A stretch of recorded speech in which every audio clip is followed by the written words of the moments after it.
बिस्मिल्लाहिर्रहमानिर्रहीम अस्सलाम वालेकुम वरहमतुल्लाहि वबरकातुहू। जी तो स्टूडेंट्स, क्या हाल चाल है आप लोगों के? ठीक ठाक है। आज का जो हमारा टॉपिक है वो है issue of shares and debenture. निहायत ही इंपॉर्टेंट टॉपिक है। थोड़ा सा हाईलाइट कर देते हैं हम। हमारा जो आज का टॉपिक है वो है issue of shares and debenture. काफी ज्यादा स्टूडेंट्स को इस टॉपिक के अंदर जो है वो बड़े मसले मसाइल आते हैं। According to shares and debentures बच्चों को मुश्किल लगता है। आई डोंट नो, पता नहीं क्यों मुश्किल लगता है, लेकिन यार ये बहुत ही आसान टॉपिक है। ये सारा का सारा ना टॉपिक जो है वो डिपेंड कर रहा है कंसेप्ट के ऊपर। बाकी तो ये है कि भाई ये फार्मूला लगाया, डेप्रिसिएशन आप लोगों ने पढ़ा आईकॉम के अंदर। फार्मूला लगाया, डेप्रिसिएशन निकल गया, उसका टी अकाउंट बन गया, लेजर बन गया। यार ये एक नई चीज आई है ना आपके पास आईकॉम में। अब से पहले जो आप अकाउंटिंग पढ़ रहे थे, वो आप अकाउंटिंग पढ़ रहे थे, किसकी अकाउंटिंग पढ़ रहे थे? सोल प्रोप्राइटरशिप की या सोल ट्रेडरशिप की या पार्टनरशिप की। ये जो अकाउंटिंग है, ये बेसिकली अकाउंटिंग रिलेट कर रही है पब्लिक लिमिटेड कंपनीज को। तो मैं पहले बता दूं, अब जो अकाउंटिंग आप पढ़ रहे हो ना issue of share and debenture की, ये हल्की अकाउंटिंग नहीं है, ये है पब्लिक लिमिटेड कंपनीज। तो आईकॉम के अंदर हल्का सा इन्होंने टच दे दिया है पब्लिक लिमिटेड कंपनीज का। आज हम ना थोड़ा सा डिस्कस करेंगे शेयर्स को। फिर अगले आने वाले लेक्चर्स के अंदर जो इंशाल्लाह ताला मैं ग्रुप में अपडेट करता रहूंगा, जो हमारा क्लोज ग्रुप है जहाँ पे आप लोग ऑनलाइन पढ़ रहे हो, तो शेयर्स और डिबेंचर्स के पास पेपर्स के क्वेश्चंस भी मैं इंशाल्लाह ताला अपलोड करता रहूंगा। साथ में मैं अपने यूट्यूब चैनल पे जो मेरे जो चाहने वाले हैं, जो चीजों को देख रहे हैं, उनके लिए भी मैं इंशाल्लाह ताला कुछ वीडियोस जो है वो अपनी अपलोड कर दूंगा। लेकिन भाइयों, आगे की अगर वीडियोस देखनी है तो आप लोग जो है हमें ऑनलाइन ज्वाइन कर सकते हैं।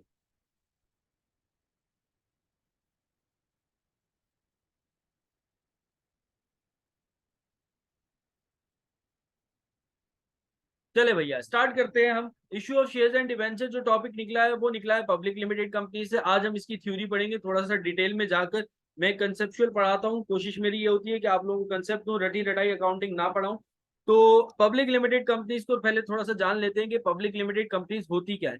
बेटा, पब्लिक लिमिटेड कंपनीज बेसिकली ऐसी कंपनीज होती हैं। एक मिनट एक मिनट, पहले आप मेरे जो बच्चे देख रहे हैं ना, वो पहले मेरे चैनल को सब्सक्राइब कर लीजिए, ठीक है, और लाइक भी कर लीजिए और शेयर भी कर लीजिए, फिर उसके बाद आगे की वीडियोस देखिएगा। तो अब हम बात करते हैं, ये जो बात करने वाली थी ना ये कर दी मैंने।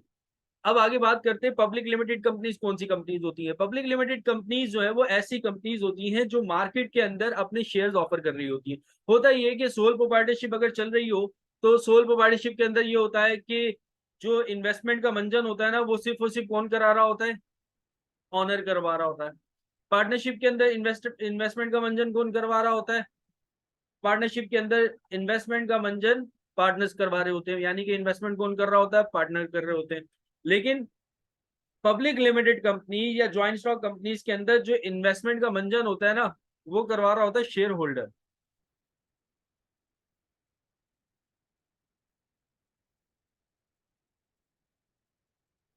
शेयर होल्डर कौन लोग होते हैं? शेयर होल्डर वो लोग होते हैं जो कि अमीर लोग होते हैं भाई। साफ सी तो बात है, जिनके पास पैसा बहुत ज्यादा होता है, समझ नहीं आ रहा होता कि कहाँ पे इन्वेस्टमेंट करें। तो वो ऐसे लोग जो कंपनीज के अंदर इन्वेस्टमेंट करते हैं, जो कंपनीज के शेयर्स को खरीदते हैं, उसको हम कहते हैं शेयर होल्डर। ठीक है। तो पब्लिक लिमिटेड कंपनीज होती हैं कि बेसिकली कंपनी को हर बिजनेस को फाइनेंस की जरूरत होती है, इन्वेस्टमेंट की जरूरत होती है। ठीक है। तो पब्लिक लिमिटेड कंपनीज एक बड़ी कंपनी होती है, तो उसमें इन्वेस्टमेंट की ज्यादा जरूरत होती है। तो वहां पर कंपनी क्या करती है? अपने शेयर्स जो है, अपने शेयर्स शेयर्स क्या होता है भाई? शेयर्स कुछ भी नहीं होता है। शेयर्स जस्ट एक पीस ऑफ पेपर होता है, या ऑनरशिप की जो है वो ऑनरशिप पेपर होता है। कि शेयर्स जो है वो कंपनी, पब्लिक लिमिटेड कंपनी अपने शेयर्स ऑफर करती है। कहाँ पे ऑफर करती है? स्टॉक एक्सचेंज के अंदर।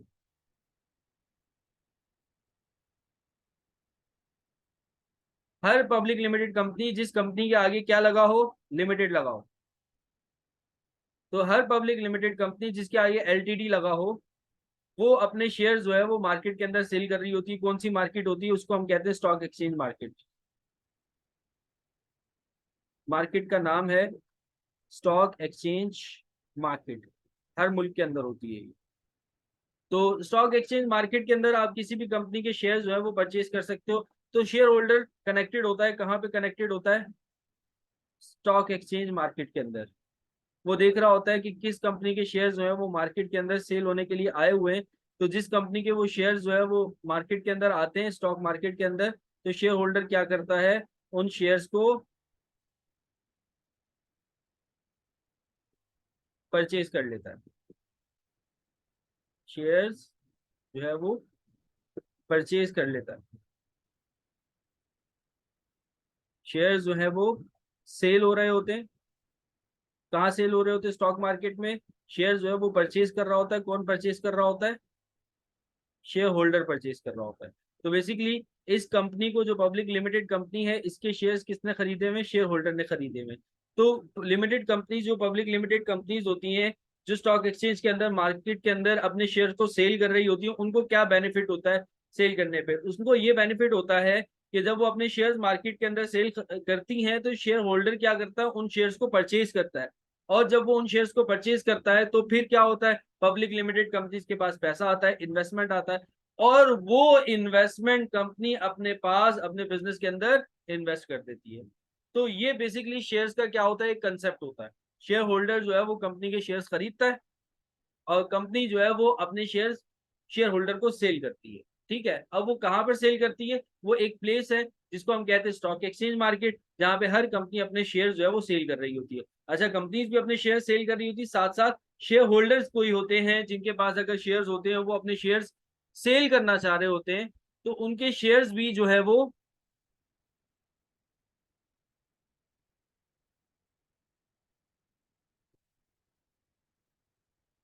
अपने शेयर्स भी कहाँ पे सेल आउट करते हैं? मार्केट के अंदर सेल आउट करते हैं। कौन सी मार्केट के अंदर? Stock exchange. वो किसी और शेयर होल्डर को सेल कर देते हैं।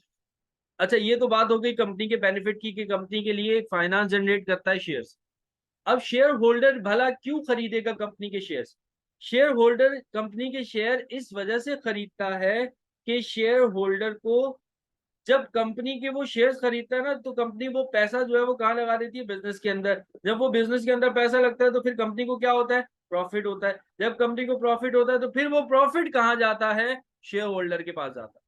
तो ये कंसेप्ट होता है बेसिकली शेयर्स खरीदने का। शेयर्स खरीदने का ये कंसेप्ट होता है कि शेयर होल्डर के पास इन्वेस्टमेंट होती है, वो इन्वेस्टमेंट करना चाह रहा होता है, तो वो क्या करता है, स्टॉक मार्केट के अंदर कंपनी के शेयर्स को जो है वो खरीद लेता है। फिर ये होता है कि कंपनी जो चल रही होती है, उनको ऑब्वियस सी बात है, सालाना प्रॉफिट होता है। तो फिर वो प्रॉफिट जो है वो कंपनी किसको ट्रांसफर कर देती है? शेयर होल्डर को ट्रांसफर कर देती है।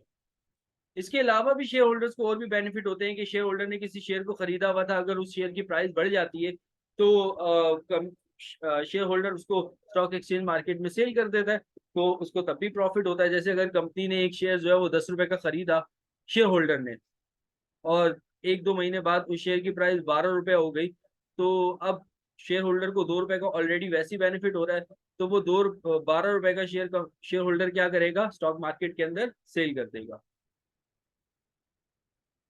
तो शेयर होल्डर को एक बेनिफिट ये भी होता है। लेकिन कंपनी अपने शेयर्स तब इशू करती है जब कंपनी को फाइनेंस की जरूरत होती है। अच्छा, अब आगे चलते हैं थोड़ा सा।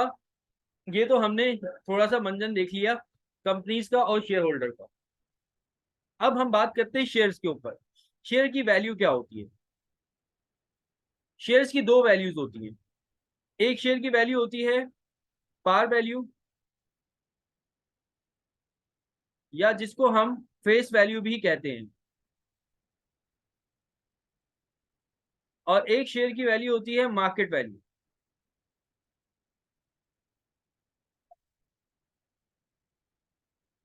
दो वैल्यूज होती है शेयर की, एक होती है पार वैल्यू और एक होती है मार्केट वैल्यू।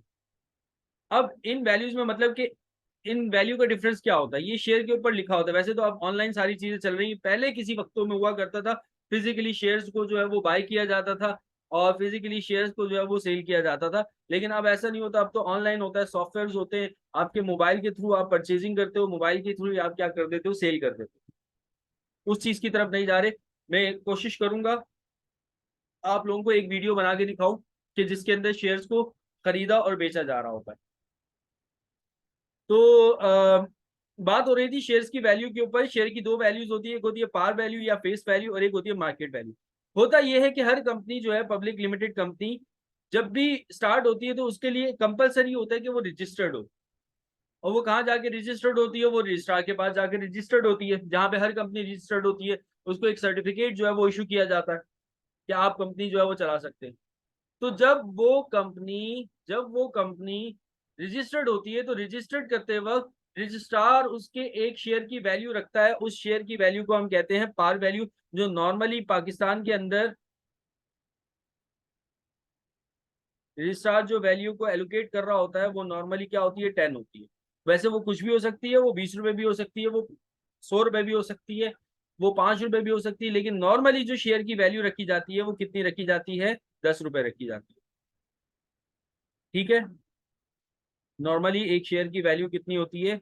10 रुपए। और आपके सिलेबस के अंदर भी नॉर्मली 10 रुपए ही आती है। और अगर आपके कहीं क्वेश्चन के अंदर पार वैल्यू या फेस वैल्यू का जिक्र ना होना तो समझ जाना 10 रुपए। ठीक है, तो पार वैल्यू या फेस वैल्यू तो फिक्स कर दी जाती है रजिस्ट्रार की तरफ से, भाई आपके शेयर की ये वैल्यू। अब मार्केट वैल्यू कौन सी वैल्यू होती है? मार्केट वैल्यू वो वैल्यू होती है जिस वैल्यू पर स्टॉक मार्केट के अंदर, ये जो स्टॉक एक्सचेंज मार्केट है, इस मार्केट के अंदर आपके शेयर की वैल्यू, आपका शेयर सेल आउट हो रहा होता है या परचेज हो रहा होता है। यानी कि जिस वैल्यू पर आपके शेयर की ट्रेडिंग हो रही होती है उस वैल्यू को आप कहते हो मार्केट वैल्यू। जैसे कंपनी की शेयर की वैल्यू 10 रुपए है, लेकिन कंपनी बहुत अच्छी है, हर साल प्रॉफिट देती है और अच्छा खासा प्रॉफिट देती है। तो अब कंपनी अपना शेयर 10 रुपए वाला 10 रुपए में थोड़ी बेचेगी, इतने मजे थोड़ी लगे हुए। कंपनी बोलेगी भाई मेरा 10 रुपए का शेयर है लेकिन मैं प्रॉफिट भी तो अच्छा खासा दे रही हूँ, तो मैं अपना शेयर 10 रुपए वाला कितने में बेचूंगी? मार्केट के अंदर 12 रुपए का बेचूंगी। तो अब लोगों ने उसका शेयर कितने में खरीदना शुरू कर दिया? 12 रुपए में खरीदना शुरू कर दिया। तो जब 12 रुपए में खरीदना शुरू कर दिया, इस वैल्यू को आप कहोगे मार्केट वैल्यू। अब मार्केट वैल्यू बच्चों पार वैल्यू से कम भी हो सकती है, मार्केट वैल्यू पार वैल्यू से ज्यादा भी हो सकती है। जैसे कि हमारे पाकिस्तान के अंदर एक अल्लाह ताला की तरफ से अजाब आया हुआ है के इलेक्ट्रिक का। ठीक है, कराची के अंदर खास तौर पे। तो ये जो अजाब आया हुआ है ना के इलेक्ट्रिक का, तो के इलेक्ट्रिक के शेयर की जो पार वैल्यू है ना, ये भी एक लिमिटेड कंपनी है। काफी सारे बच्चे परेशान हो जाएंगे, ये सर ये एक लिमिटेड कंपनी है। बिल्कुल, ये प्राइवेट कंपनी है, एक लिमिटेड कंपनी है। इसकी एक शेयर की वैल्यू जो है, पार वैल्यू, जब ये ओपन हुआ था वो 10 रुपए में ओपन हुआ था। ठीक है, और मार्केट में आजकल इसकी वैल्यू 2-3 रुपए चल रही है, मतलब कि 2-3 रुपए का बिक रहा है। आप स्टॉक मार्केट के अंदर इजीली परचेज कर सकते हो कि इलेक्ट्रिक का शेयर 2-3 रुपए का। तो अब देखो मार्केट वैल्यू कितनी कम चल रही है, हालांकि पार वैल्यू उसकी क्या थी? 10 रुपए थी, लेकिन अभी मार्केट में वो कितने रुपए का चल रहा है? 2-3 रुपए का चल रहा है। तो मार्केट वैल्यू पब्लिक डिसाइड करती है, मतलब जिस वैल्यू पर बाइंग और सेलिंग हो रही होती है ना, उस वैल्यू को आप कहते हो मार्केट वैल्यू। वो चेंज हो रही होती है, वो पार वैल्यू से ज्यादा भी होती है और वो पार वैल्यू से कम भी होती है। वो डिपेंड करता है कंपनी की परफॉर्मेंस के ऊपर, वो डिपेंड करता है कंपनी की परफॉर्मेंस के साथ साथ आपकी कंट्री की परफॉर्मेंस कैसी है। ठीक है, अगर आपके मुल्क के हालात अच्छे होते हैं तो आपका स्टॉक एक्सचेंज मार्केट जो है वो ग्रो करती है, शेयर्स की वैल्यू बढ़ती है। अगर आपके मुल्क के हालात अच्छे नहीं है, जैसे कि आजकल पाकिस्तान के अंदर चल रहे हैं, तो फिर आपकी स्टॉक मार्केट जो है वो लोग आपके पास इन्वेस्टमेंट नहीं करते ना, क्योंकि मुल्क के हालात अच्छे नहीं है, कुछ नहीं पता, मुल्क डिफॉल्ट की तरफ जाएगा। तो ऐसी सिचुएशन में आकर ये होता है कि इन्वेस्टर जो है वो अपना पैसा रोक लेता है, वो इन्वेस्ट नहीं करता, क्योंकि ऐसे ऐसी कंट्री में कौन इन्वेस्ट करना चाहेगा जहां पर वो डिफॉल्ट की तरफ जा रहा हो। तो ऐसी सिचुएशन के अंदर जहां पर पॉलिटिकल अनस्टेबिलिटी होती है, वहां पर भी आपकी शेयर की वैल्यू जो है वो डाउन चल रही होती है, या कंपनी की परफॉर्मेंस बहुत बुरी होती है जिसकी वजह से शेयर की वैल्यू डाउन चल रही होती है। तो ये डिपेंड कर रहा होता है कंपनी की परफॉर्मेंस के ऊपर, आपकी कंट्री की परफॉर्मेंस के ऊपर, पॉलिटिकल कंडीशंस कैसी हैं, मार्केट कैसी है, बहुत सारी चीजें जो है वो डिपेंड कर रही होती है शेयर की वैल्यू के ऊपर। तो शेयर की वैल्यू जो है, वो वैल्यू जिस वैल्यू पर मार्केट पे शेयर को सेल आउट किया जा रहा होता है, उस वैल्यू को हम कहते हैं मार्केट वैल्यू। अब मार्केट वैल्यू जैसे कि मैंने आपको बताया 10 रुपए से ज्यादा भी हो सकती है, जैसे सपोज कर लेते हैं 12 रुपए, और 10 रुपए से कम भी हो सकती है, सपोज कर लेते हैं कितनी? 8 रुपए। ये हमारी क्या है? Market value. मार्केट वैल्यू वो वैल्यू जिस वैल्यू पे स्टॉक एक्सचेंज मार्केट के अंदर उस शेयर की वैल्यू चल रही है। ठीक है, अब हम आगे चलते हैं अपने क्वेश्चन की तरफ, थोड़ा सा और आगे बढ़ते हैं। अब हम बात करेंगे शेयर प्रीमियम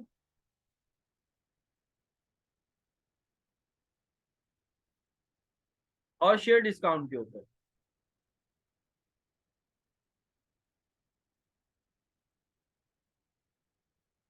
अब हम बात करेंगे शेयर प्रीमियम और शेयर डिस्काउंट के ऊपर। शेयर प्रीमियम क्या होता है और शेयर डिस्काउंट क्या होता है। सपोज कर लो आपका एक शेयर है 10 रुपए का, ठीक है, और मार्केट के अंदर वो जा रहा है 12 रुपए का, यानी कि उसकी पार वैल्यू पीवी है कितनी, 10 रुपए, और उसकी एम बी बोले तो मार्केट वैल्यू कितनी है, 12 रुपए। तो 2 रुपए अपनी एक्सिस वैल्यू से जा रहा है ना, कि पार वैल्यू 10 रुपए है, मार्केट के अंदर उसको आप कितने का बेच रहे हो, 12 रुपए का, 2 रुपए एक्सिस वैल्यू में बेच रहे हो। इस 2 रुपए एक्सिस वैल्यू को आप क्या कहोगे, शेयर प्रीमियम। शेयर प्रीमियम वो वैल्यू होती है जो पार वैल्यू से ज्यादा वैल्यू होती है, जितना एक्सिस होता है।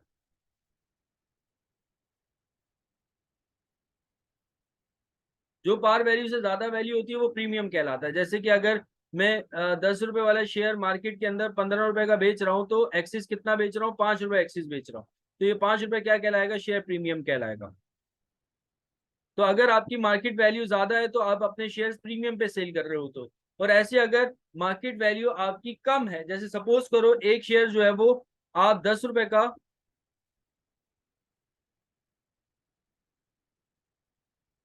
मार्केट के अंदर 8 रुपए में सेल कर रहे हो, अब 2 रुपए कम में सेल कर रहे हो, तो अब ये 2 रुपए क्या कहलाएगा, शेयर डिस्काउंट कहलाएगा। तो शेयर प्रीमियम वो वैल्यू होती है जो एक्सिस वैल्यू होती है, पार वैल्यू से ज्यादा होती है, और शेयर डिस्काउंट वो वैल्यू होती है जो आपकी मार्केट वैल्यू अगर पार वैल्यू से कम होती है। जितनी कम होती है वो डिस्काउंट कहलाता है, जितनी ज्यादा होती है वो प्रीमियम कहलाता है। और ये दोनों जो है, शेयर प्रीमियम भी और शेयर डिस्काउंट भी कैपिटल अकाउंट कहलाते हैं। इनकी नेचर कैपिटल की तरह की होती है, याद रखिएगा। अच्छा, ये तो थोड़ा सा हमारा शेयर के हवाले से इंट्रोडक्शन हो गया कि शेयर कौन सी कंपनी सेल कर रही होती है, शेयर कहाँ पे बिकते हैं, फिर दूसरा शेयर की दो वैल्यूज हमने पढ़ ली, फिर हमने प्रीमियम और डिस्काउंट को भी अल्हम्दुलिल्लाह पढ़ लिया। अब हम चलते हैं आगे थोड़ा सा। आगे कहाँ पे चलेंगे, आगे हम वहां चलते हैं जहाँ पे फूल खिलते हैं। हाँ, जहाँ सारे निशा मिलते हैं, फूल जहाँ खिलते हैं। तो बात हो रही थी प्रीमियम और डिस्काउंट पे। अब हम बात करते हैं इंक्रीज की तरफ। बेसिकली इस चैप्टर के अंदर जो कंसेप्ट है ना वो इंक्रीज का है। अब कंपनी क्या करती है, कंपनी एक तो स्टॉक मार्केट के अंदर अपने शेयर सेल कर रही होती है। कंपनी को ये भी अथॉरिटी होती है, कंपनी शेयर सेल कर दे वेंडर को। मतलब कि कंपनी क्या करती है, अपने शेयर सेल कर देती वेंडर को। जैसे सपोज करो कंपनी को बिल्डिंग खरीदनी, अब बिल्डिंग खरीदनी है तो कंपनी वेंडर से बात करेगी कि भाई एक काम ये करो कि बिल्डिंग मुझे दे दो और बदले में मुझसे शेयर ले लो। ऐसा हो जाता है अगर वेंडर एग्री कर जाए। अगर वेंडर जो है वो एग्री कर जाए, अगर आपका वेंडर जो है वो एग्री कर जाता है तो ट्रांजेक्शन बन जाती है बिल्कुल। आप कंपनी जो है वो अपने शेयर जो है वो किसी लायबिलिटी के रिटर्न में भी दे सकती है। अगर कंपनी को लॉन्ग टर्म लायबिलिटी कोई पे करनी है तो कंपनी अपने शेयर जो है वो मार्केट में सेल करने के बजाय उस क्रेडिटर को अपने शेयर देकर अपनी लायबिलिटी भी खत्म कर सकती है। कंपनी को ये एक्सपेंसेस करने, तो वो एक्सपेंसेस के बदले में भी क्या दे सकती है, शेयर दे सकती है। तो अब देखो सपोज करो, वैसे कंपनी क्या कर रही है, नॉर्मली एक शेयर जो है वो एक आम बंदे को दे रही है, तो उसकी एंट्री क्या बनेगी। फिर आगे भी दूसरी भी एंट्रीज बताऊंगा मैं आपको, एंट्रीज बहुत आसान है। Issue 5,000 shares of ₹10 each at ₹12 for cash. अभी सपोज कर लेते हैं कंपनी जो है वो 5,000 शेयर मार्केट के अंदर इशू कर रही है, और यहाँ पे मैंने जैसा कि आपको बताया कि एक शेयर 10 रुपीज ईच एट ₹12। एक शेयर कंपनी 10 रुपए वाला 12 रुपए में इशू कर रही है, तो यहाँ पे प्रीमियम का कंसेप्ट लग रहा है। और कंपनी 5,000 शेयर इशू कर रही है, नंबर ऑफ शेयर्स कितने, 5,000। और फॉर कैश, कैश पर इशू कर रही है, यानी कि कंपनी के पास क्या आ रहा है, कैश आ रहा है। अब इसकी एंट्री क्या बनाओगे, अभी मैं रफली एंट्रीज बना रहा हूँ, फिर आगे चल के अपने नेक्स्ट लेक्चर के अंदर आप लोगों को ये भी बताऊंगा कि फेयरली किस तरीके से एंट्रीज बनाई जाती है। तो अब आप क्या करोगे, सबसे पहले कंपनी अपने पास जब शेयर्स इशू करेगी तो कंपनी के पास क्या आ रहा है भाई, कैश आ रहा है। तो कंपनी क्या करेगी, कैश को डेबिट कर देगी। ठीक है, अब कैश को कितने से डेबिट करेगी वही बताता हूँ। और जब भी कंपनी अपने शेयर्स मार्केट के अंदर इशू करेगी या किसी भी बदले में शेयर्स इशू करेगी, तो कंपनी बदले में क्रेडिट जो करेगी वो शेयर कैपिटल को करेगी, क्योंकि ये कंपनी की इन्वेस्टमेंट है ना, लोग इन्वेस्ट कर रहे हैं कंपनी के पास, तो कैपिटल क्रेडिट हो जाएगा। हमेशा, हमेशा शेयर कैपिटल क्रेडिट होगा। और एक और बात याद रखना, एक और बात याद रखना, अभी आप सारी चीजें अपने कानों से निकाल लो, और ये वाली बात जो है ना वो मेरी लिख के रख लो। Issue of shares and debenture में आगे कहीं पर भी जाओगे ना, कोई मसला नहीं होगा। बस ये वाली बात जो अभी मैं बताने जा रहा हूँ ना, इसके ऊपर फोकस कर लो। ये वाली बात, इसके ऊपर फोकस कर लो, इसके ऊपर फोकस कर लो। ये जो मैं बात बताने जा रहा हूँ ना, इसको आप कहीं पर, लड़कियां जो है ना वो अपने पल्लू से बांध लें, और लड़के जो है वो कहीं पे भी लिख के जेब में डाल लें। तो ये जो बात बताने जा रहा हूँ ये बड़ी इंपॉर्टेंट बात है, कि जब भी कोई चीज डेबिट होगी ना, दोबारा से फोकस करवा रहा हूँ भाई इस वाली ट्रांजेक्शन के अंदर, इसको याद करो। जब भी कोई चीज डेबिट होगी ना, हमेशा याद रखना वो मार्केट वैल्यू से डेबिट होगी। अभी जैसे यहाँ पर पार वैल्यू कितनी है, 10, वो तो हमें पता है, 10 वो ना भी बताते, आपने, मैंने शुरू में ही बता दिया था कि अगर वो ना भी बताएं तो पार वैल्यू कितनी होती है, 10 होती है। और मार्केट वैल्यू कितनी है, 12 है। तो अब जो आप कैश को डेबिट करोगे ना, वो डेबिट किससे करोगे, मार्केट वैल्यू से। जो भी चीज डेबिट होगी issue of shares and debenture में, वो मार्केट वैल्यू में डेबिट होगी, ये मैं बात आप लोगों को बता रहा हूं। और शेयर कैपिटल हमेशा याद रखना पार वैल्यू से क्रेडिट होगा, यानी कि 10। पार वैल्यू कितनी है, 10 है। अब अगर सपोज करो कंपनी शेयर्स इशू कर रही होती और बदले में बिल्डिंग आ रही होती, यहाँ पे कंपनी क्या करती, कैश को डेबिट करती। अब कैश की जगह फिर वो क्या डेबिट करती, बिल्डिंग डेबिट करती, क्योंकि वो क्या आ रही है उसके बदले में, बिल्डिंग आ रही है। मतलब जो भी चीज आ रही है वो क्या होगी, डेबिट होगी। अब कैश पे इशू कर रही है, कैश डेबिट होगा। बिल्डिंग पे इशू कर रही है तो बिल्डिंग डेबिट हो जाएगी। फर्नीचर पे इशू कर रही है तो फर्नीचर डेबिट हो जाएगा। लाइबिलिटी पे इशू कर रही है तो लाइबिलिटी डेबिट होगी। कोई भी चीज जिसके बदले में शेयर्स इशू किए जा रहे हैं, आपने उस चीज को डेबिट करना है। ठीक है, आपने उस चीज को डेबिट करना, और किस वैल्यू से डेबिट करना है, आपने उसको डेबिट करना मार्केट वैल्यू से। आपने उसको डेबिट करना है किससे, मार्केट वैल्यू से। जैसा कि मैंने अभी कैश को डेबिट किया है किससे, मार्केट वैल्यू से। फिर उसके बाद आप शेयर कैपिटल को क्या कर दोगे, क्रेडिट कर दोगे। अब शेयर कैपिटल जो क्रेडिट होगा वो हमेशा याद रखना पार वैल्यू से क्रेडिट होगा। शेयर कैपिटल हमेशा पार वैल्यू से क्रेडिट होगा। शेयर कैपिटल हमेशा पार वैल्यू से क्रेडिट होगा। अब आप देखोगे कितने शेयर्स इशू किए थे भाई, कितने शेयर्स इशू किए थे, हमने 5,000 शेयर्स इशू किए थे। तो अब इसको भी मल्टीप्लाई बाय 5,000 कर दोगे, और इसको भी मल्टीप्लाई बाय क्या कर दोगे, 5,000 कर दोगे। तो अब 12 को 5,000 से जब मल्टीप्लाई करोगे, और 10 को जब 5,000 से मल्टीप्लाई करोगे, तो फिर क्या अमाउंट आएगा। जब 12 से करोगे तो फिर कितना आएगा, 60,000। तो डेबिट कर दोगे कितनी अमाउंट को, 60,000 को। और क्रेडिट, 10 को जब 5,000 से मल्टीप्लाई करोगे तो कितना आ जाएगा, 50,000। ठीक है, पार वैल्यू से आपने क्रेडिट करना है शेयर कैपिटल को, और जो चीज डेबिट हो रही है उसको मार्केट वैल्यू से डेबिट करना है। तो यहां से मैंने 60,000 से डेबिट कर दिया, और 50,000 से मैंने क्या कर दिया, क्रेडिट कर दिया। जितने शेयर्स इशू किए थे उनसे मैंने क्या करवा दिया, मल्टीप्लाई करवा दिया। अब मैं देखूंगा, अब मैं देखूंगा क्या देखूंगा, कौन सी साइड मेरी कम पड़ रही है। डेबिट साइड मेरी 60,000 है, क्रेडिट साइड मेरी 50,000 है। 10,000 से मेरी क्रेडिट साइड कम पड़ रही है। अगर बच्चों याद रखना, क्रेडिट साइड कम पड़े तो यहां पर आप लिखोगे शेयर प्रीमियम, और अगर डेबिट साइड कम पड़ती तो फिर मैं क्या लिखता, शेयर डिस्काउंट। अगर डेबिट साइड कम पड़ती तो फिर मैं क्या लिखता, शेयर डिस्काउंट। जब क्रेडिट साइड कम पड़े, जितने से कम पड़े तो प्रीमियम आ जाएगा, और जब डेबिट साइड कम पड़े, जितने से कम पड़े तो क्या आ जाएगा, डिस्काउंट आ जाएगा। जैसे, और इसको नरेट कुछ भी कर लेना, वो आगे चल के जब हम फेयरली क्वेश्चन करेंगे तो उसमें मैं बताऊंगा आप लोगों को। अच्छा, अब आगे चलता हूं, मैं एक और ट्रांजेक्शन आपको करके बताता हूं। ट्रांजेक्शन लिखते हैं आपके सामने, issue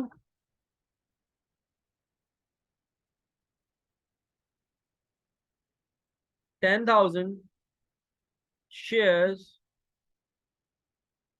of rupees 10 each at rupees 8 each for purchase of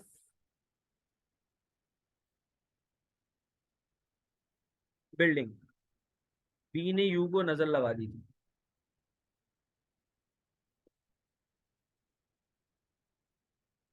ठीक है, issue 10,000 shares of rupees 10 each at rupees 8 each for purchase of building. इसकी ट्रांजेक्शन क्या बनेगी देखते हैं। देखो, मैंने आपको ये बताया था कि जो चीज आ रही है उसको क्या करना, डेबिट करना। जैसे ऊपर वाली ट्रांजेक्शन के अंदर कैश डेबिट हुआ था, अब इस वाली ट्रांजेक्शन के अंदर आप किसको डेबिट कर दोगे, बिल्डिंग को डेबिट कर दोगे, क्योंकि हम बिल्डिंग परचेज कर रहे हैं। तो हमने क्या किया, बिल्डिंग को डेबिट किया। दूसरी बात मैंने आपको बताई थी, जो चीज डेबिट होगी वो किस वैल्यू से डेबिट होगी, वो होगी मार्केट वैल्यू से डेबिट। यहाँ पर पार वैल्यू हमारी कितनी है, 10 है, और मार्केट वैल्यू कितनी है, 8 रुपए है। तो अब बिल्डिंग जो डेबिट होगी वो कितने से डेबिट होगी, 8 रुपए से डेबिट होगी। फिर उसके बाद हम करेंगे शेयर कैपिटल को क्रेडिट। तो मैंने शेयर कैपिटल को क्रेडिट कर दिया, और शेयर कैपिटल जो क्रेडिट होता है वो किससे क्रेडिट होता है, पार वैल्यू से क्रेडिट होता है, और पार वैल्यू कितनी है, 10 है। अब इसको हम मल्टीप्लाई कर देंगे। जो बच्चे नहीं सुन रहे वो मेरे चैनल को सब्सक्राइब कर दें। फिर मल्टीप्लाई करेंगे नंबर ऑफ शेयर्स, और नंबर ऑफ शेयर्स कितने, 10,000 जी। तो फिर मैंने मल्टीप्लाई करवा दिया इसको 10,000 से।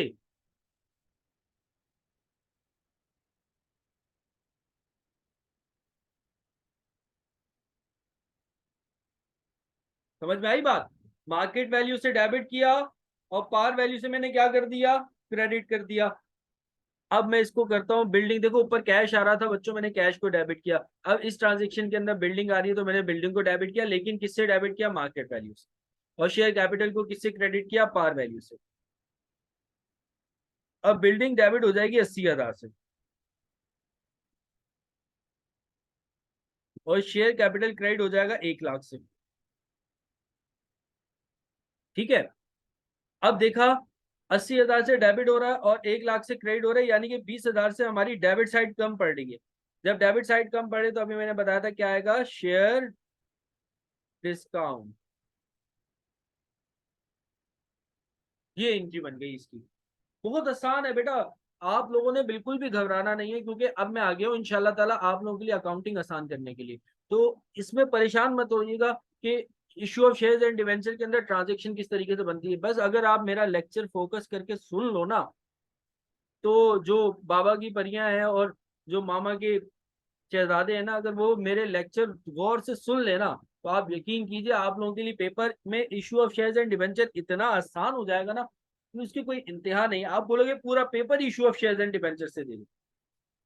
अच्छा, तो ये तो हमने आज जो कुछ हमने ओवरव्यू दिया आप लोगों को, इंशाल्लाह ताला नेक्स्ट लेक्चर के अंदर उसको और ज्यादा डिटेल में पढ़ेंगे, और फिर हम अपने पास पेपर्स को भी डिस्कस करेंगे। अभी हमने खाली शेयर्स को डिस्कस किया है, डिबेंचर्स को डिस्कस करना बाकी रह गया। अगर किसी बच्चे ने ऑनलाइन पढ़ना हो तो वो हमारे ग्रुप में एडमिशन ले सकता है। मेरा नंबर है 031225763555। लेकिन बेटा ये हाउस ऑफ कॉमर्स का नंबर है, हाउस ऑफ कॉमर्स मेरा ही इदारा है, ठीक है, मैं ही डील कर रहा होता हूँ। तो आप लोगों ने अगर मुझसे पढ़ना है अकाउंटिंग और कोई भी सब्जेक्ट आप लोग पढ़ सकते हो, यहाँ पर इंशाल्लाह ताला आप लोगों को पढ़ाया जाएगा। तो इस नंबर पे आप लोग जो है वो मुझसे रब्ता कर सकते हैं। और दूसरा, ये हमारी क्लासेस होती हैं और ऑनलाइन क्लासेस होती हैं, और इसके अलावा जो है आगे के लेक्चर्स भी इंशाल्लाह ताला, कुछ लेक्चर्स जो हैं एक दो और भी जो है थोड़ा थोड़ा मीठा और खिलाऊंगा यूट्यूब पे।